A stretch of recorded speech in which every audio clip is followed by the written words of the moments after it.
La RDC, République démocratique du Congo, premier producteur mondial de cobalt, a décidé de prolonger jusqu'en septembre 2025 l'embargo partiel qu'elle avait imposé sur les exportations de ce métal stratégique.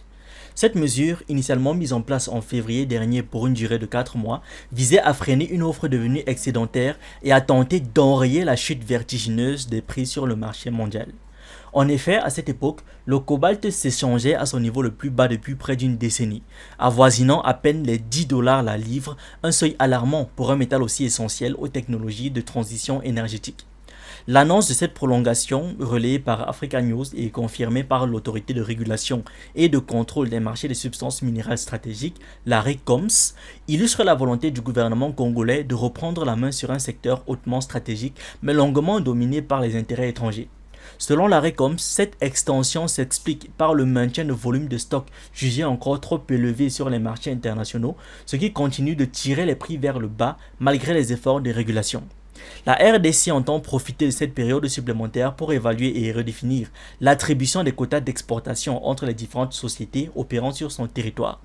Ce processus de redistribution, actuellement en cours, pourrait s'avérer crucial pour la structuration future du marché congolais du cobalt. Les autorités n'écartent aucune option pour la fin de la suspension. Celle-ci pourrait être levée, reconduite ou aménagée selon les évolutions du marché mondial et les résultats du réexamen en cours. Sur le terrain, cette décision a mis en lumière les fractures entre les acteurs majeurs de l'industrie. D'un côté, la multinationale anglo-suisse Glencore, deuxième producteur mondial de cobalt, soutient activement l'instauration de quotas comme un instrument efficace pour réguler l'offre, stabiliser les prix et garantir une meilleure maîtrise de la chaîne de valeur.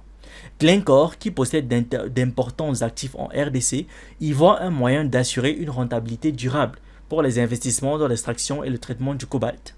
A l'inverse, le géant chinois CMOC, China Molybdenum Company, premier acteur mondial du marché du cobalt, se montre beaucoup plus critique à l'égard de cet embargo. Le groupe milite pour une levée immédiate de la suspension, estimant que la régulation actuelle nuit à la fluidité des échanges et à la compétitivité de l'industrie congolaise sur la scène internationale. CMOC, qui exploite notamment le gigantesque gisement de Tenke Fungurume, redoute une perte d'avantage stratégique face à d'autres fournisseurs émergents.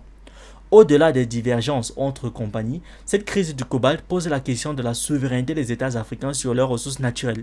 Depuis plusieurs années, la RDC tente de renforcer le contrôle national sur son sous-sol dans un contexte de montée en puissance des métaux critiques liés aux transitions énergétiques et technologiques. Le cobalt en particulier est au cœur des enjeux industriels du XXIe siècle.